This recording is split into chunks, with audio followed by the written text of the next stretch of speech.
George Henry von Wright fue un filósofo finlandés, fundador de la lógica deóntica contemporánea. Publicó en inglés, finés, alemán y en su lengua materna, el sueco. Él tenía ascendencia escocesa. Von Wright nació el 14 de junio de 1916 en Helsinki, Finlandia, y falleció el 16 de junio del 2003 en Helsinki, Finlandia. Los escritos de Von Wright se encuadran en dos grandes categorías. Primero es la filosofía analítica y la lógica filosófica en el sentido anglo-estadounidense. En cuanto a los contenidos acerca de la moral, se inscribió en la corriente pesimista. Su texto más conocido es el del periódico, se titula The Myth of Progress, el mito del progreso, en donde cuestiona nuestro aparente progreso material y tecnológico en razón de poder de ser considerado verdaderamente progreso.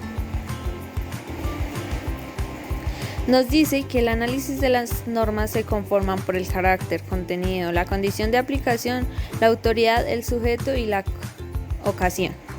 También nos habla de la condición de aplicación, es la norma de aquella condición que tiene que darse para que exista la oportunidad de hacer aquello que es lo contenido de una norma dada. Nos explica que la autoridad ordena, permite o prohíbe a determinados sujetos a hacer determinadas cosas en determinadas ocasiones. Nos dice que hay dos tipos de normas: heterónoma, que es la que plantea demasiados problemas, y la norma autónoma, es la idea de una norma autónoma, es más problemática. También hablaron sobre la prescripción jurídica, en virtud del cual el transcurso del tiempo consolida situaciones de hecho. La prescripción, para ocasión general, se divide en tres: número infinito, prescripción disyuntiva y prescripción conjuntiva.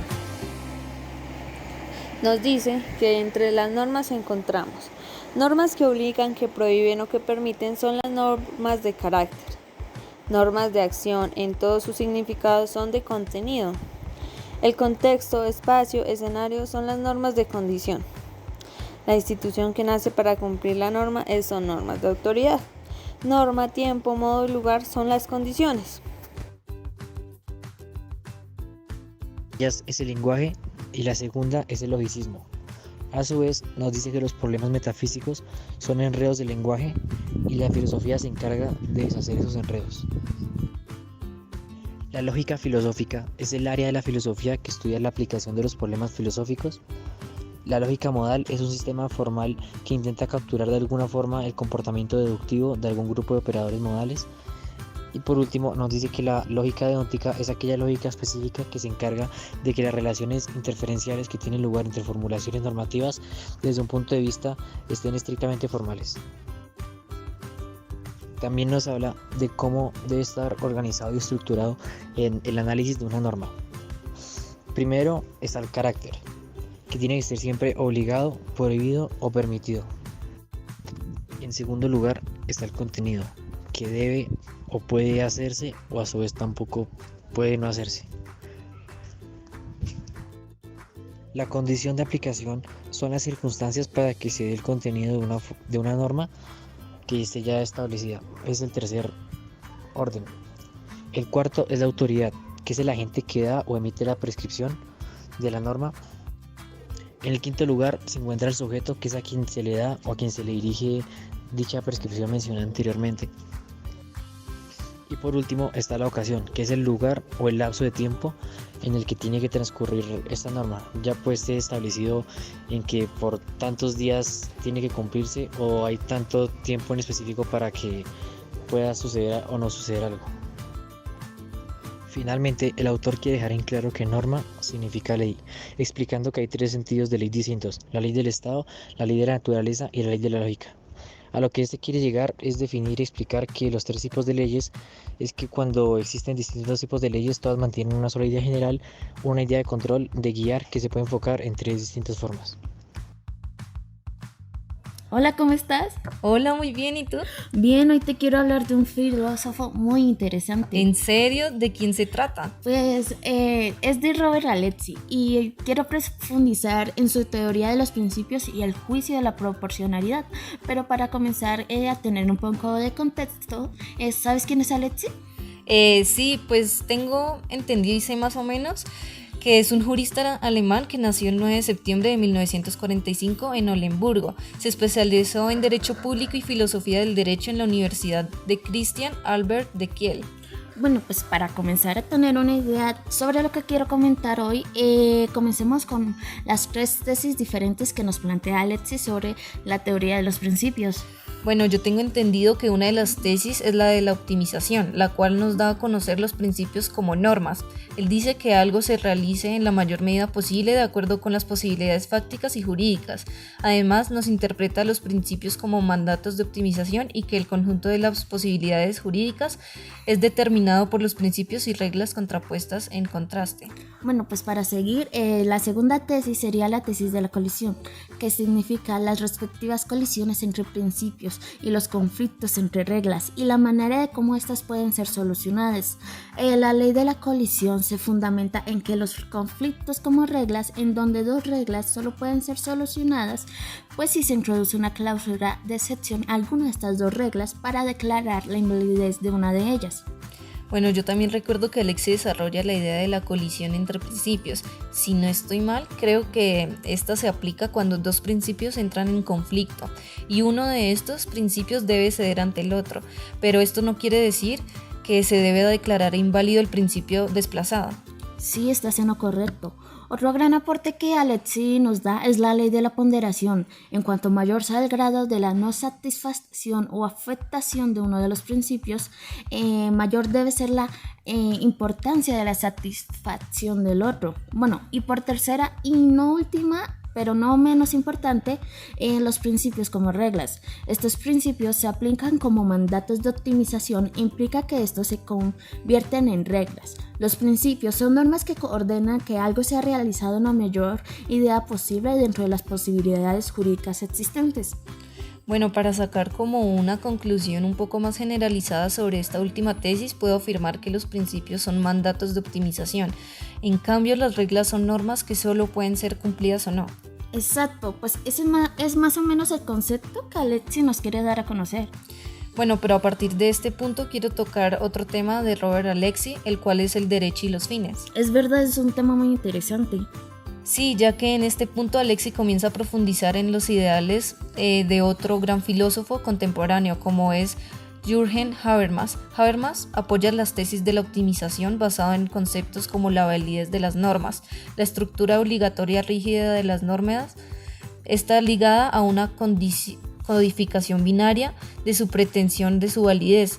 Las normas corresponden a un carácter absoluto y su objetivo es considerar un bien común. Aparte, las normas no deben generar una contradicción y para evitar que esto suceda se deben poner en un contexto coherente. Pues acá también Habermas enfatiza en la diferencia de las normas jurídicas y las normas morales. Él dice que las normas jurídicas son aquellas que no establecen lo que es bueno para todos, sino que busca regular la vida en común de los ciudadanos en una comunidad jurídica completa. Sí, además también argumenta un modelo de la decisión jurídica libre de ponderación y optimización en donde una decisión se puede considerar correcta o falsa. Esta decisión sería un juicio de valor que refleja más o menos un orden de valores. También Habermas teme que el modelo de ponderación u optimización jurídica sobresalga ante los derechos individuales ante los fines colectivos. De esta manera, los derechos perderían su carácter de triunfos workingianos, de una gran fuerza de justificación. Pero para aclarar un poco más, ¿sabes qué son los triunfos workingianos? Bueno, esto los plantea otro filósofo importante como lo es Ronald Dworkin, el cual afirma que los derechos individuales se consideran como triunfos a la mayoría, especialmente los derechos a la igual consideración y respeto. Más o menos menos para tener una idea o recopilar todo, lo que Habermas teme es que los derechos colectivos que se encuentren, es que poner los derechos colectivos por encima de los derechos individuales. Sin embargo, algunos derechos individuales deben ceder ante los bienes colectivos solo cuando la presencia de un bien colectivo pueda fundamentarse a la luz de los principios. Para concluir, Habermas plantea los principios en un orden jerárquico, si hay un principio más importante que el otro. Sin embargo, Alexis dice que el problema es pensar como un conjunto de reglas del derecho, basándose que el derecho no es un orden de valores. Pues acá es muy controversial porque aquí nacería como una disputa entre Habermas y Alexis, ¿no? Pues según entendí, para Alexis un principio no es superior a otro. Todos los principios tienen la misma jerarquía y cuando están enfrentados deben valerse de la norma. Bueno, damos por terminado este episodio sobre las teorías de Robert Alexis.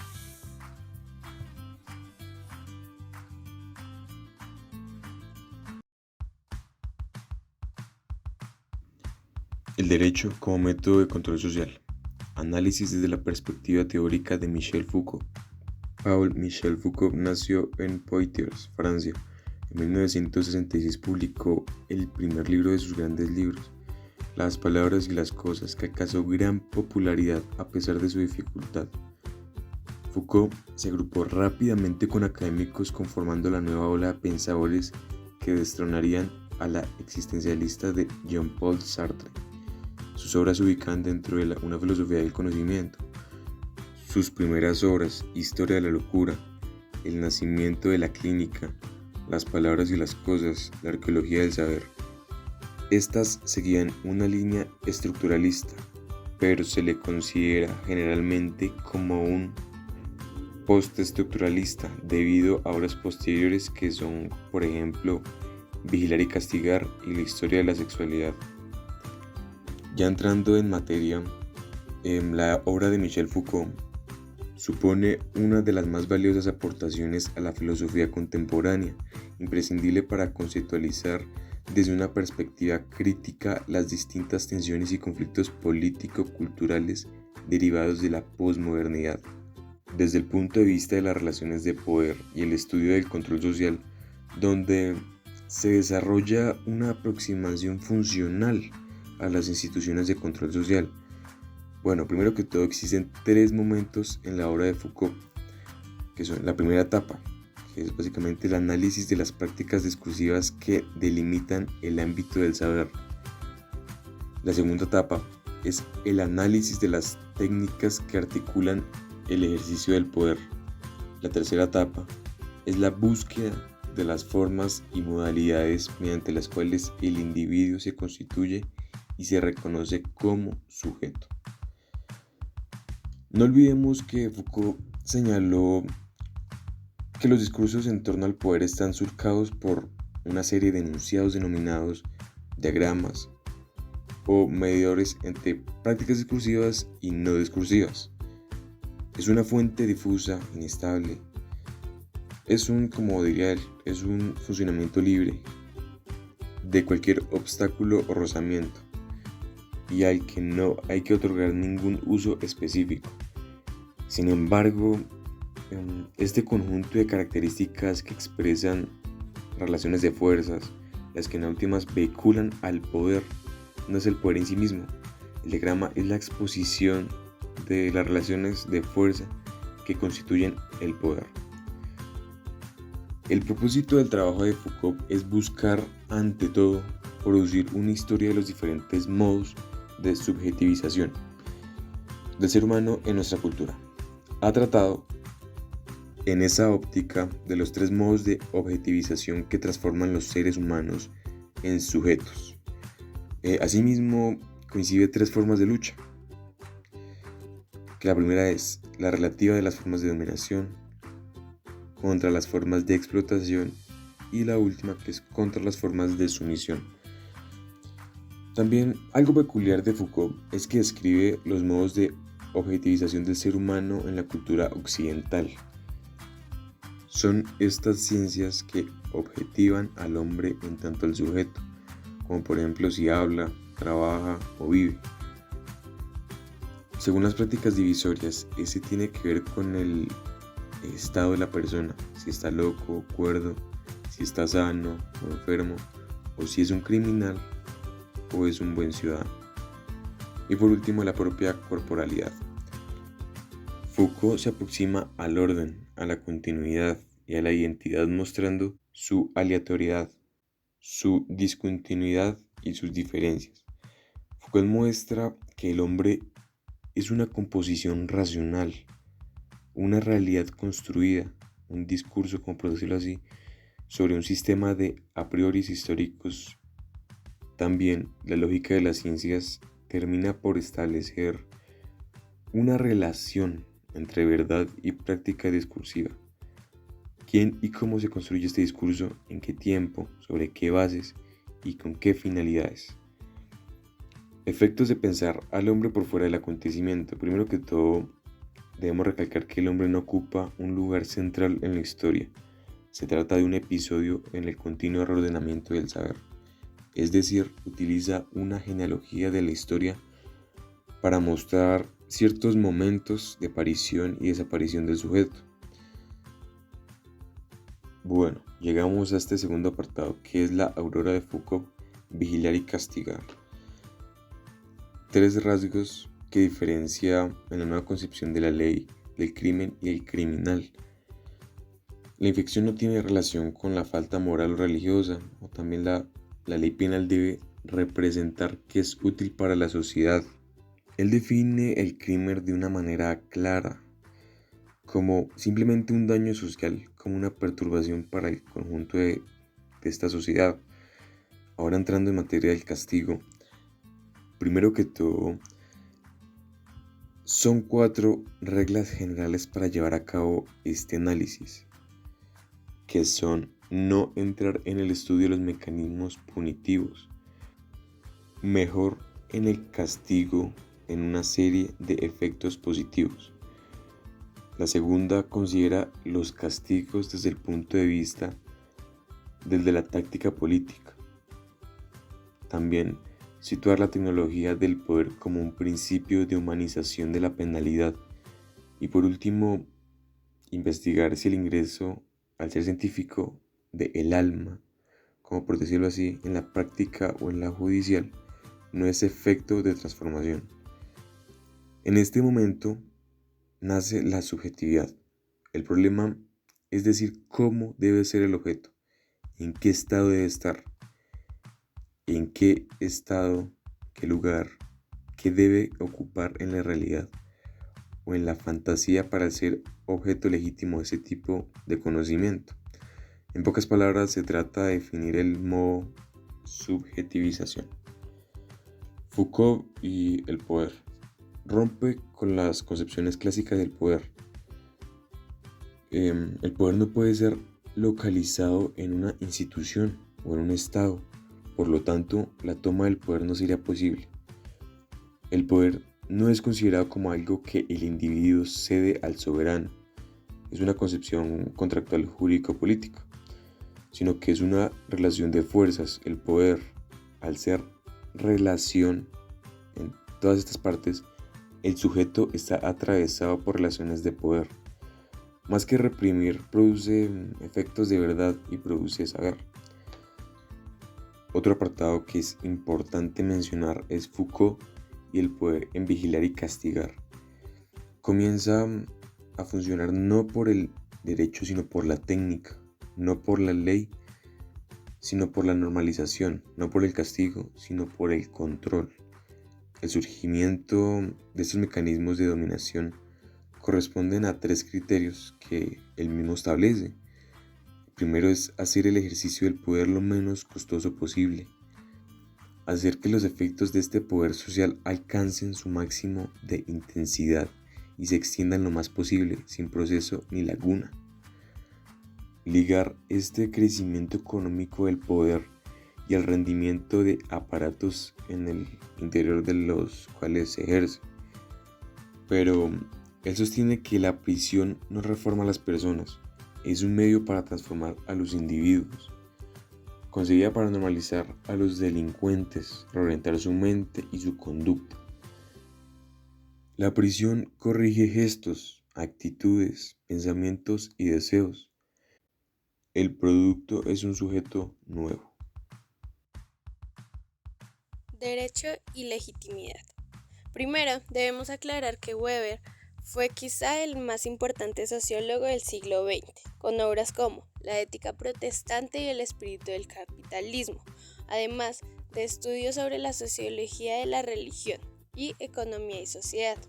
Hoy nos centraremos en cómo Weber analiza la relación entre legitimación, dominación y derecho. Pero primero debemos hablar sobre la acción social, que es un tipo de acción humana en la que se toma en consideración el comportamiento de los otros. Entre las múltiples acciones humanas, solo son acciones sociales aquellas en las que el sentido dicho por un agente está regulado de acuerdo con la expectativa de los otros, que se comporten estos mismos de cierta manera o, dicho de otra forma, se comporten en base a un ideal. Un tipo de ideal es un instrumento conceptual que nos permite acercarnos a la realidad empírica, recogiendo los elementos constantes y comunes de los fenómenos sociales, para tipificarlos, clasificarlos, operar con ellos y comprenderlos. En primer lugar, tenemos la acción racional con respecto a un fin, la cual se da cuando la gente toma en consideración el comportamiento de los demás y de los objetos del mundo exterior como un medio para alcanzar un propio fin. Luego, encontramos la acción racional con respecto a un valor, el cual está orientado por un valor ético, religioso o estético, que al proponérselo como fin determina el comportamiento, con independencia del éxito que se pueda tener. Como penúltimo, tenemos la acción afectiva o emocional, con razón a un valor, el cual comporta elementos no comprensibles de orden instintivo, sensitivo o pasional. Y por último encontramos la acción tradicional, que se realiza por hábito o costumbre, o como un acto de reflejo. Además, es una acción realizada en forma mecánica debido a la repetición, y la gente tiene en cuenta a los demás en el modo que la costumbre es la que impone. Ahora veamos la relación social definida por Weber como la probabilidad de que una determinada conducta social haya sido, exista o pueda existir. Por otro lado, la reciprocidad permite que los agentes actuantes puedan tener la expectativa de la probabilidad de que estos otros sujetos van a actuar de una determinada manera. Esta puede tener un carácter singular y transitorio, o puede, al actuar, generar regularidades que producen estructuras estables y duraderas de acción social. Pero también existe un tipo de relación social en las que los participantes se orientan por la presentación de un orden legítimo, y dichas regularidades se caracterizan por los participantes, los cuales tienen la idea de un orden legítimo que debe ser seguido, idea que se convierte en un factor causal de la regularidad empírica. Y aquí debemos preguntarnos, ¿qué es este orden legítimo? Este se entiende como un orden orientado por máximas de acción, que se consideran obligatorias o modelos de conducta, y la aceptación de tal modelo presentado. Por lo cual podríamos decir que una relación social que se oriente por la creencia de que existe un orden legítimo, pues este se entiende como un orden orientado por máximas de acción que se consideran obligatorias o modelos de conducta, y la aceptación de tal modelo presentado. Por lo cual podríamos decir que una relación social que se oriente por la creencia de que existe un orden legítimo tiene el efecto práctico de asegurar con mayor efectividad empírica el acatamiento de dicha orden. Podemos destacar que la validez que señala Weber se trata de la validez sociológica, que consiste en que el orden sea obedecido en la práctica, resaltando que un orden considerado legítimo tiene mayor fuerza convocante y por ende mayor obediencia práctica que un orden que se basa solo en la coacción. Pero este orden legítimo necesita normas, de igual manera normas legítimas, con motivos para creer que sí son legítimas, como lo es el mérito de la tradición que hace creer que siempre ha existido dicha norma, considerar que es orden ejemplar, una racionalidad con arreglo a valores en la que se cree en su validez absoluta, Por ejemplo, la idea del derecho natural, la creencia religiosa en que de su observancia depende la salvación, la creencia en su legitimidad por el modo en que se haya establecido. Y aquí entra el derecho y la convención, la cual tiene una validez que está garantizada externamente por la probabilidad de que dentro de un determinado círculo de hombres una conducta discordante tropiece con una reprobación general, y en esto radica la efectividad de la convención, como en una presión social de un grupo concreto que desaprueba la contravención y hace que la gente que se desvía pierda reputación social. Por otro lado, tenemos el derecho, el cual Weber define como un orden legítimo cuya validez está garantizada externamente y es ejercida por un conjunto de individuos instituidos por la misión de obligar la observancia de ese orden o de castigar su transgresión. Aquí introduciremos el poder y la dominación. El poder o mach, el cual es definido como la imposición de la voluntad sobre otro, siendo un concepto muy amorfo, ya que éste se puede presentar en muchas relaciones sociales y aplicarse por diferentes motivos y fines, pero este poder no se puede imponer por sí solo, sino que necesita la fuerza para materializarse, aunque también se puede por medio de la persuasión, la manipulación y recompensas o castigos, por lo cual implica que la noción de poder queda reducida conceptualmente a una imposición unilateral, negando uno de los términos de la relación social, el referente a quien sufre la imposición de la voluntad. El concepto de poder queda referido al campo de la violencia y de la imposición y se margina al análisis de la legitimidad. Mientras la dominación o Herrschaft debe entenderse como la probabilidad de encontrar obediencia a un mandato de determinado contenido entre las personas. Además, hacer referencia a un poder organizado o estructurado, en cuanto se trata de imponer la voluntad propia sobre otros de una manera organizada y estructurada. Podríamos decir que la dominación produce una estructura social que hace que el poder se formalice y cuente con reglas y procedimientos. Además, en una relación social duradera, estable, previsible y calculable. Y por estas razones, la sociología de la dominación de Weber se centra en los motivos de la obediencia voluntaria inherentes a un orden legítimo.